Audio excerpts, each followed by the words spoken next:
دعا کرتے وقت انسان کو حمد و ثنا کے ساتھ آغاز کرنا چاہیے، یعنی اللہ سبحانہ وتعالیٰ کی تعریف کرنی چاہیے، نبی صلی اللہ علیہ وسلم پر درود شریف پڑھنا چاہیے، اور اس کے بعد اپنی عرض رکھنی چاہیے۔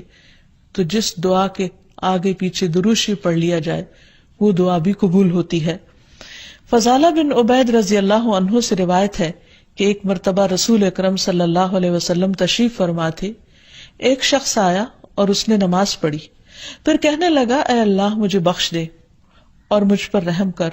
تو رسول اللہ صلی اللہ علیہ وسلم نے فرمایا اے نمازی تو نے جلدی کی، جب نماز پڑھ چکو تو بیٹھے رہو، اللہ کی اس طرح حمد و ثنا بیان کرو جیسا کہ اس کا حق ہے، پھر مجھ پر درود بھیجو، پھر اس سے دعا کرو، یعنی یہ دعا مانگنے کا ادب اور سلیقہ ہے۔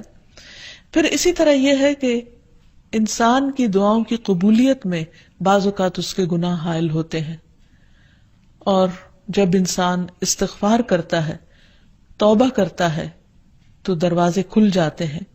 اسی لیے انسان جب دعا کرے تو اس کے ساتھ ساتھ اپنے رب سے توبہ اور استغفار کرے۔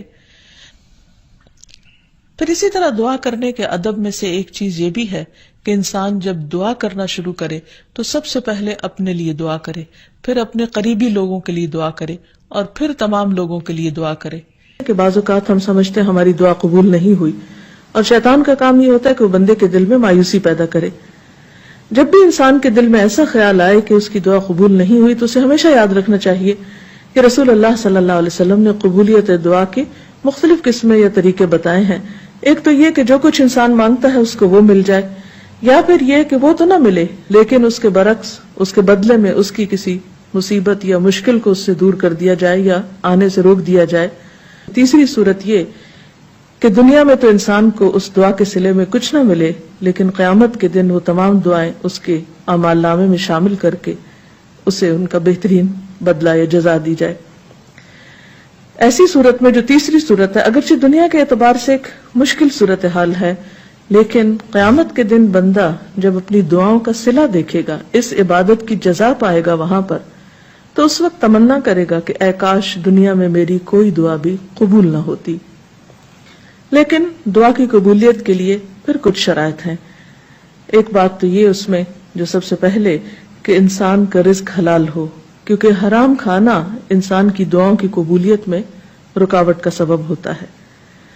پھر اسی طرح جب انسان اللہ سے دعا مانگے تو اس وقت بہت توجہ کے ساتھ دعا کرے، کیونکہ حدیث میں آتا ہے کہ اللہ سبحانہ وتعالی غافل دل کی دعا قبول نہیں کرتے۔ یعنی ایک انسان مانگ رہا ہے لیکن اس کو پتہ ہی نہیں کہ وہ کیا مانگ رہا ہے، صرف رٹے رٹائے کچھ لفظ زبان سے نکال رہا ہے، یا سنی سنائی کوئی بات دہرا رہا ہے، لیکن اس کے دل سے وہ بات نہیں نکل رہی ہے، وہ مانگنا نہیں، بس کچھ الفاظ کا پڑھ دینا ہے، تو یہ طریقہ بھی درست نہیں۔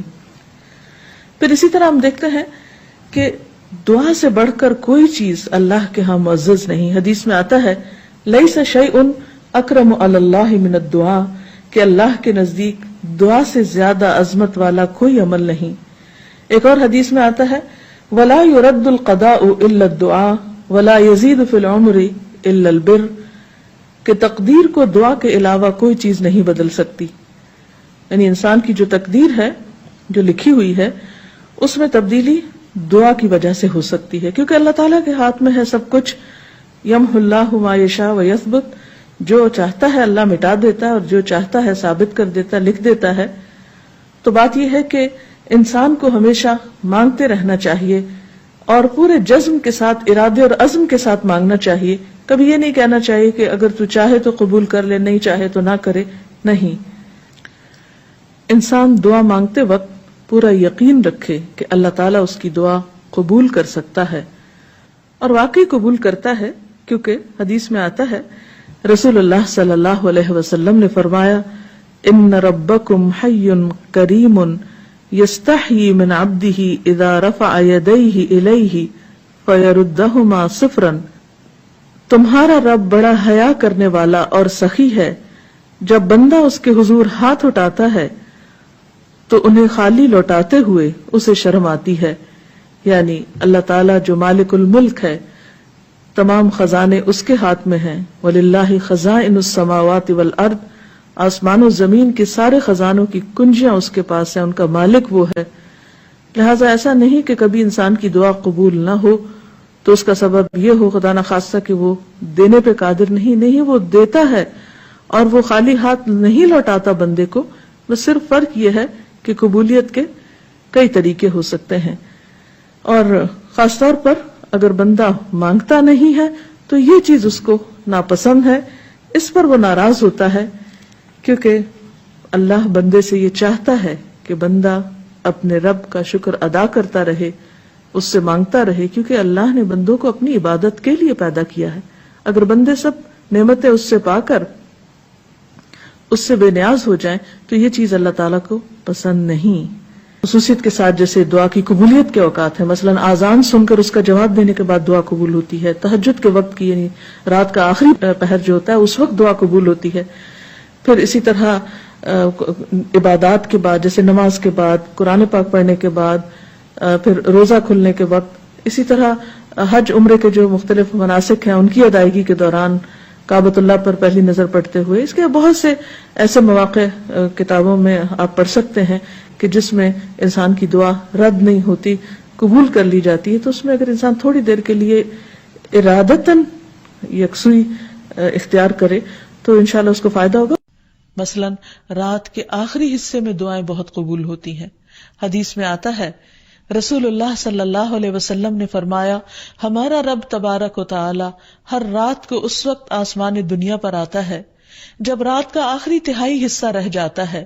وہ کہتا ہے کوئی مجھ سے دعا کرنے والا ہے کہ میں اس کی دعا قبول کر لوں؟ کوئی مجھ سے مانگنے والا ہے کہ میں اسے عطا کر دوں؟ کوئی مجھ سے بخشش طلب کرنے والا ہے کہ میں اسے بخش دوں؟ یعنی اگر کوئی اس وقت مجھ سے دعا کرے گا تو میں ضرور اس کی دعا قبول کر لوں گا. لیکن عموماً رات کے آخری حصے میں انسان گہری نیند میں چلا جاتا ہے اور یہ قبولیت کا وقت اس سے کھو جاتا ہے. تو اس خصوصی طور پر اگر انسان کی زندگی میں کوئی پریشانی ہو یا کچھ چیزوں کے بارے میں وہ واقعی سنجیدہ ہو کہ وہ اسے ملنی چاہیے دنیا اور آخرت کی کامیابیوں میں سے، بھلائیوں اور خیر میں سے، تو اس کو چاہیے کہ اس وقت میں دعا کا اہتمام کرے. نبی صلی اللہ علیہ وسلم نے یہ بھی فرمایا کہ تمام اوقات سے زیادہ بندہ پچھلی رات میں اپنے رب کے قریب ہوتا ہے، پس اگر تم سے ہو سکے تو تم اس گھڑی میں اللہ کو یاد کرنے والوں میں سے بن جاؤ تو ضرور بن جاؤ. پھر اسی طرح آذان کے بعد اور اقامت سے پہلے دعا قبول ہوتی ہے. یعنی مؤذن جب آذان دے رہا ہو تو جو الفاظ وہ دہرا رہا ہو ان کو دہراتے جانا چاہیے، سوائے حی علی الصلاح اور حی علی الفلاح کے کہ اس کے جواب میں لا حول ولا قوت الا باللہ پڑھنا چاہیے. اور جب مؤذن آذان کہہ چکے تو آذان کے بعد کی دعا پڑھ کے درود شریف پڑھ کر جو بھی انسان کے دل میں حاجت ہو وہ اپنے رب کے سامنے رکھے. تو وہ دعا کے قبولیت کا وقت ہوتا ہے، اس وقت آسمان کے دروازے کھلتے ہیں. تو اس وقت انسان کو یہ وقت ضائع نہیں کرنا چاہیے اور چھوٹی چھوٹی چیزیں بھی اپنے رب سے مانگتے چلے جانا چاہیے تاکہ انسان کسی انسان کا محتاج نہ ہو. پھر اسی طرح سجدہ میں انسان اپنے رب کے بہت قریب ہوتا ہے، اس وقت دعائیں خوب سنی جاتی ہیں تو خوب انسان کو پکارنا چاہیے. فرض نماز کے بعد دعا قبول ہوتی ہے، تو فرض نماز کے بعد آیت الکرسی پڑھنا اور دعا مانگنا انسان کے فائدے میں ہے، بجائے اس کے کہ انسان فوراً مصلی سے اٹھ جائے یا ادھر ادھر کی باتیں شروع کر دے. پھر اسی طرح جمعے کے دن ایک خاص گھڑی ہوتی ہے جس میں انسان کی دعا قبول ہوتی ہے، اور اس کے بارے میں ایک روایت میں آتا ہے کہ وہ جمعے کے دن کی آخری گھڑی ہوتی ہے. تو بہرحال جمعے کے دن خصوصی طور پر دعاؤں کے مانگنے کا اہتمام کرنا چاہیے. پھر اسی طرح ماہ رمضان میں ہر دن اور رات میں ایک گھڑی ایسی ہوتی ہے کہ جس میں دعا قبول ہوتی ہے، اس وقت بھی زیادہ سے زیادہ دعائیں مانگنی چاہیے. عرفہ کے دن اللہ سبحانہ وتعالی سب سے زیادہ لوگوں کو جہنم کی آگ سے آزاد کرتا ہے، تو اس دن وہاں کے لوگ جو حج پر گئے ہیں وہ تو دعائیں مانگتے ہی ہیں، اور جو لوگ نہیں بھی جا سکے وہ بھی اس دن کی برکت سے فائدہ اٹھاتے ہوئے خوب دعائیں کریں. پھر اسی طرح بارش ہوتے وقت بھی دعا قبول ہوتی ہے. پھر زمزم پیتے وقت دعائیں قبول ہوتی ہیں. قرآن مجید کی تلاوت کے بعد دعا قبول ہوتی ہے. تو انسان کو ان مواقع سے خوب فائدہ اٹھانا چاہیے. پھر اسی طرح مریض اور میت کے پاس جو دعائیں کی جاتی ہیں وہ بھی قبول ہوتی ہیں. تو اللہ تعالیٰ سے دعا ہے کہ وہ ہماری دعاؤں کو بھی سن لے اور ہمیں قبولیت کے اوقات سے بھرپور فائدہ اٹھانے کی توفیق دے، اور ہمیں دعائیں مانگنے کے آداب سکھا دے۔ وآخر دعوانا ان الحمد للہ رب العالمین۔ السلام علیکم ورحمۃ اللہ وبرکاتہ۔